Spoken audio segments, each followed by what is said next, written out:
C'est l'heure du nouveau journal sur Ecopolis Télévision. Mesdames, Messieurs, bienvenue à tous. Tout de suite, le sommaire. Signature d'un partenariat public-privé avec MOL Group pour la transformation annuelle de 700 000 tonnes de produits agricoles. Au-delà de son impact industriel, le projet prévoit la création de plus de 20 000 emplois directs et indirects. Il sera implanté dans la province du Congo central.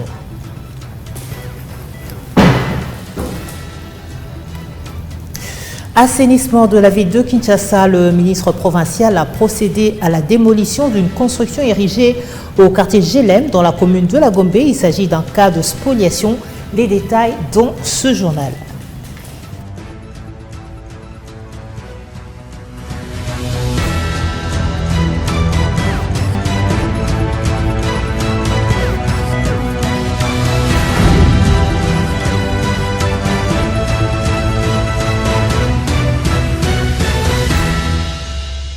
Après une matinée agitée lundi dernier au Palais du Peuple, le président intérimaire de l'Assemblée nationale a prêté une oreille attentive aux revendications des fonctionnaires, agents et cadres de l'administration de l'Assemblée nationale. Aux côtés du deuxième vice-président et rapporteur de la Chambre basse du Parlement, Isaac Jean-Claude Tshilumbai a rassuré ses agents que de répondre à leurs préoccupations, mais aussi à celles des élus du peuple congolais. À l'issue de cette réunion, le bureau de l'Assemblée nationale a sollicité un délai de 72 heures pour une nouvelle rencontre destinée à évaluer la première phase des solutions envisagées. Suivez. Le président intérimaire de la Chambre basse, l'homme du dialogue social, l'honorable professeur Isaac Jean-Claude Tshilumbai, a prêté une oreille attentive aux revendications des cadres et agents de l'administration publique de l'Assemblée nationale. Le speaker de la Chambre basse a demandé 72 heures à ce groupe de revendications afin de trouver des solutions à leurs problèmes. Vous pouvez compter sur notre bonne foi et sur notre engagement à avancer ensemble. Nous sommes conscients de ce qu'une institution ne peut pas fonctionner si son cerveau, l'administration, sa colonne vertébrale de l'administration est mécontente. On va tout faire pour que le mécontentement soit rencontré afin que la paix règne dans la maison, parce que les attentes de notre population sont innombrables et qu'aujourd'hui, vous et nous avons ce devoir. Tout le monde a les yeux braqués sur le palais du peuple parce que les autres qui sont loin d'ici attendent de vous et de nous ce que nous allons leur offrir dans le budget à venir. S'ils voient que nous, ce qu'ils attendent, l'amélioration de leurs conditions, nous passons notre temps à nous chamailler, ils vont perdre espoir. Donc, pour cette raison-là, on peut vous rassurer que ces questions posées et d'autres, dont la santé, les questions de transport, sont bel et bien en discussion. Vous pouvez nous faire confiance pour ce tout début ici de nos contacts. Les manifestants ont démontré leur immense joie et adressé leurs sincères remerciements au bureau de l'Assemblée nationale. Nous remercions quand même l'honorable président et le bureau d'avoir bien voulu nous recevoir aujourd'hui et d'avoir cet échange. Dans cet échange, nous pouvons retenir qu'il n'est pas insensible, ou le bureau n'est pas insensible à nos revendications, et qu'ils vont traiter nos revendications qui ont été déposées sous forme d'un mémorandum. Et d'ici 72 heures, ils vont revenir vers nous autres agents et cadres de l'administration pour répondre aux différentes questions ou aux différents problèmes posés dans ces mémorandums. Les initiatives prises par le président intérimaire Isaac Jean-Claude Tshilumbai visant à renforcer le dialogue social au sein de la Chambre basse sont vivement félicitées. L'Assemblée provinciale de Kinshasa a officiellement ouvert mardi dernier la session ordinaire de septembre. La cérémonie a eu lieu sous la houlette de la vice-présidente Germaine Chinyama, faisant office de la présidente en l'absence de Lévi Mbouta pour raison médicale. L'événement a réuni l'ensemble des députés provinciaux, le gouverneur de la ville de Kinshasa, le ministre délégué aux anciens combattants et tant d'autres convives encore. Dans son speech, Germaine Chinyama a demandé au gouverneur de la ville de Kinshasa de veiller avec une attention soutenue à la maximisation des recettes provinciales, dont la DGRK.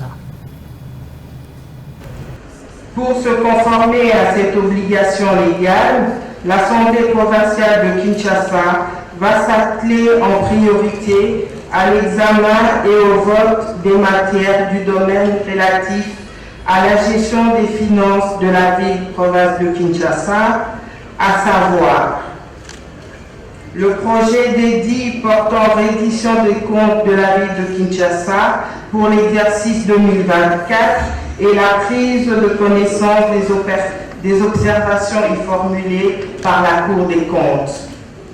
Le projet d'édit portant budget de la ville de Kinshasa de l'exercice 2026. L'examen et le vote de ces deux matières inscrites en priorité pour être débattues par les honorables députés au cours de la session qui s'ouvre ce jour nécessite de la part du gouvernement provincial le respect du délai légal prévu en la matière pour le dépôt du projet de budget de la ville de Kinshasa de l'exercice 2026. Au plus tard, le 15 novembre de l'année en cours, au bureau de l'Assemblée provinciale de Kinshasa. Le dépôt de toutes les annexes au complet qui doivent accompagner ce projet de la ville de Kinshasa de l'exercice 2026.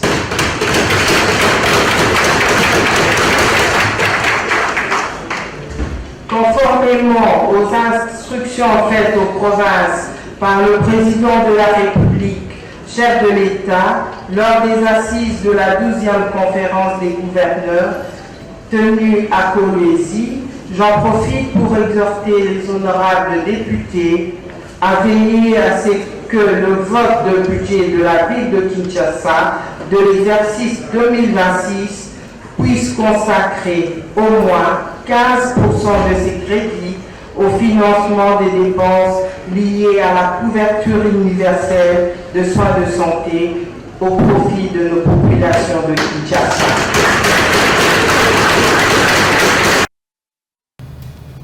Dans l'actualité également, le ministre d'État à l'Agriculture, Mwindo Nzangi, a procédé mercredi à la signature d'un partenariat public-privé avec la firme suisse Moll Group, conduite par l'ambassadeur de Suisse en RDC, Léo Tremblay. Ce partenariat concerne le lancement du parc agro-industriel de Mbanza-Ngungu dans la province du Congo central, dont l'objectif principal est la sécurité alimentaire et industrialisation rurale. Le contrat est évalué à 1 milliard de dollars américains qui prendra en charge la transformation du manioc, du maïs, canne à sucre et riz avec une prévision de 700 000 tonnes l'an pour générer plus de 20 000 emplois directs et indirects. Plus de précisions avec l'ambassadeur de Suisse en RDC et le directeur général de la firme Moll Group. Suivez. Là, en l'occurrence, j'accompagnais des représentants d'une entreprise suisse, Moll Group, qui ont un grand projet d'investissement dans la production alimentaire et également la transformation. Je suis ravi en tant qu'ambassadeur de Suisse d'avoir participé à cette cérémonie de signature et vraiment je souhaite plein succès à cette initiative publique-privée. Peut-être que je passe maintenant la parole au directeur de Moll Group pour vous parler plus précisément du projet en question. Alors aujourd'hui c'est un jour historique. Nous venons de signer quand même l'un des plus beaux contrats pour notre pays et notamment aussi un contrat important pour l'Afrique en général. Ce projet vise justement à transformer 700 000 tonnes de produits finis par année. On parle de transformation de manioc en farine, on parle de maïs en farine également, on parle de blé en farine, on parle de riz et de canne à sucre en éthanol et en sucre blanc raffiné. Donc c'est un projet qui doit pouvoir créer plus de 20 000 emplois indirects et indirects dans le Congo central. Et on était vraiment soucieux de pouvoir apporter un projet d'envergure pour le pays, pour les RDC. Et on a eu le ministre qui était enclin à aller de l'avant, à prendre ce projet comme étant le projet prioritaire dès l'entrée de son mandat.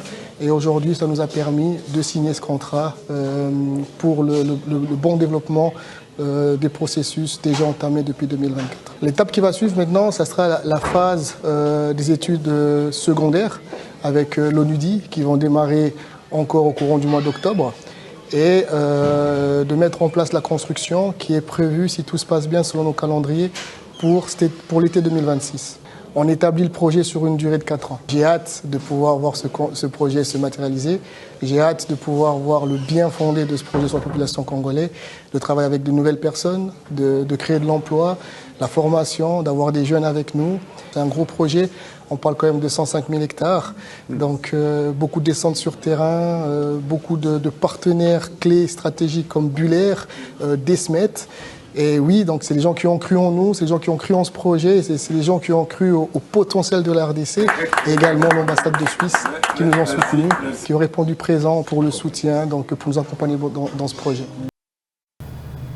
Développement toujours, le ministre des Finances, Doudou Fwamba, a échangé mercredi avec les membres de la Fédération des entreprises du Congo en marge du lancement de la plateforme dénommée Cadre officiel d'échange avec la FEC.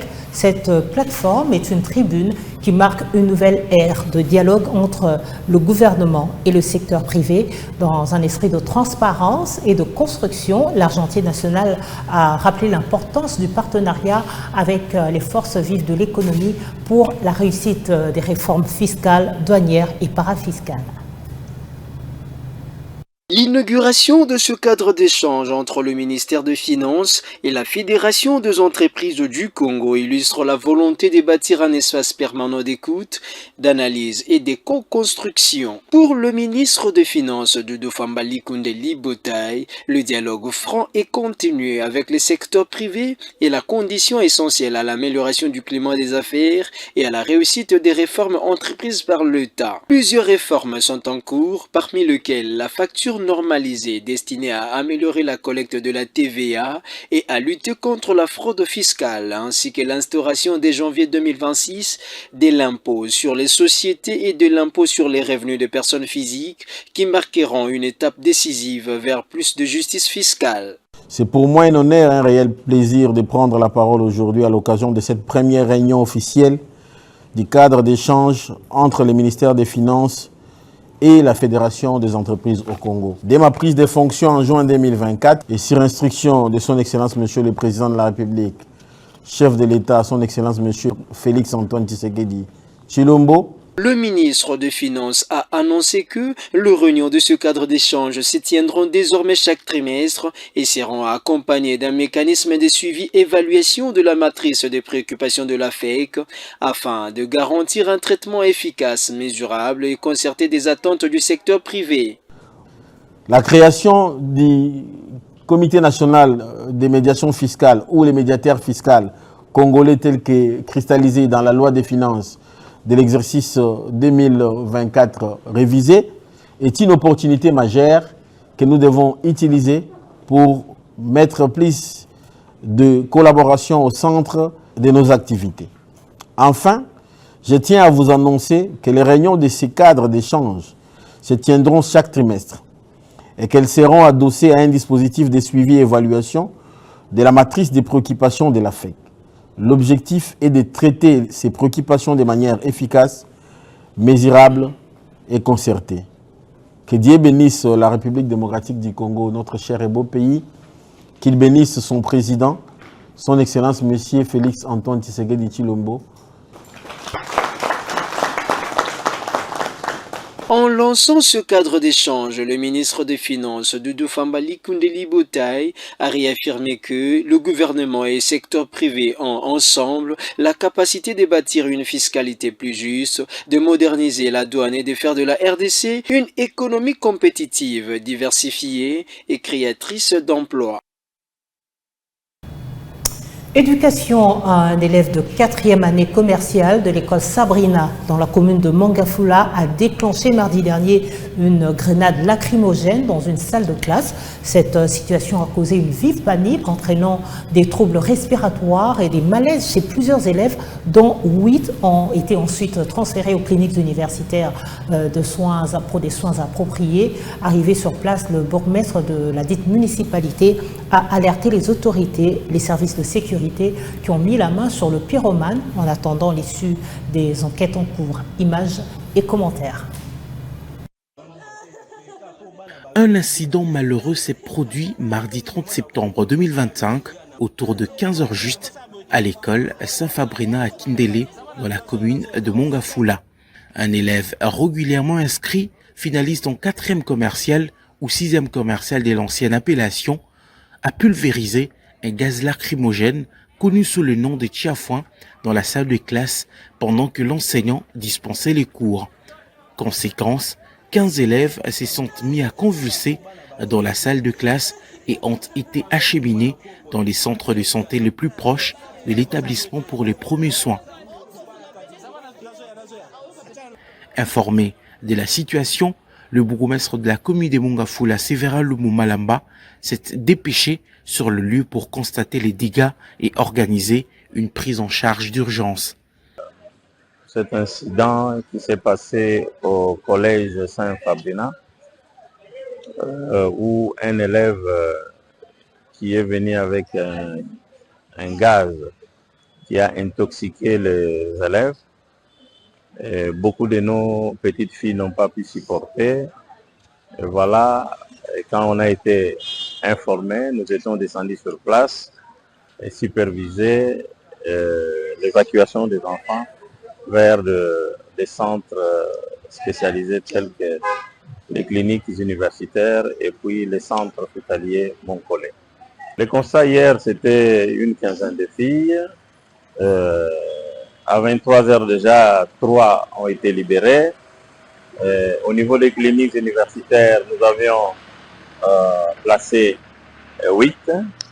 Aujourd'hui déjà, lors de notre passage ici, nous constatons que beaucoup d'enfants ont bien évolué.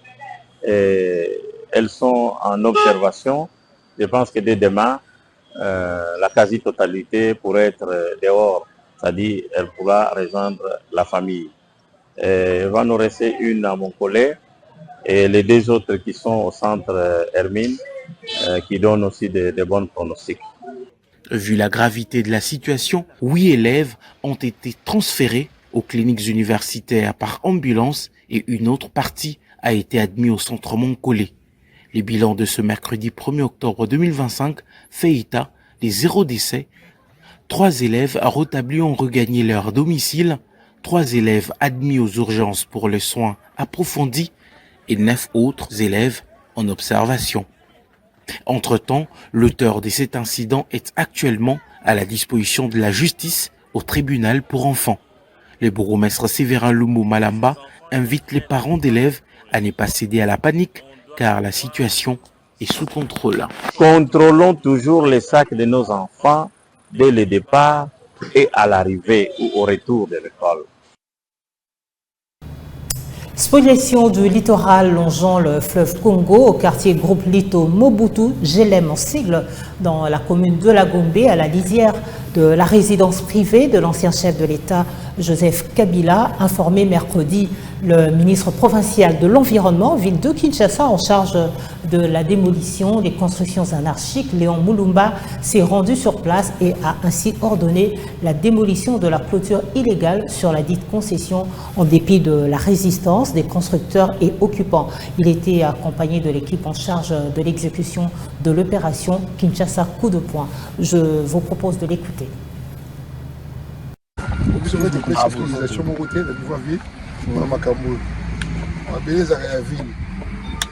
Bien que tous allez avoir des choses ébélées, ma beleza d'abord il y a ville. Ville en tant que ville, tu peux essayer l'utilisation morotée. Et puis chef de l'État il est moko. À niveau national, a péquissi toute construction na baie d'Ingalema. Ah pour ça il y a baie d'Ingalema. Baie d'Ingalema vous avez le pango kunati. Oh nous c'est un prolongement aux baie d'Ingalema qui est moi ti. Donc, pour tolérer à monter. La violation à Boye, la R, il y a Excellence Daniel Bomba, gouverneur de la ville, pour tolérer à monter. Nous, on va toujours s'assumer comme ville. En tant que ville, tu permettre de vous voter. Quels que soient les rangs là-bas, quel que soit le niveau là-bas, quel que soit les militaires là-bas, l'île au-dessus là-bas, pas aussi bien. À vous en. Merci.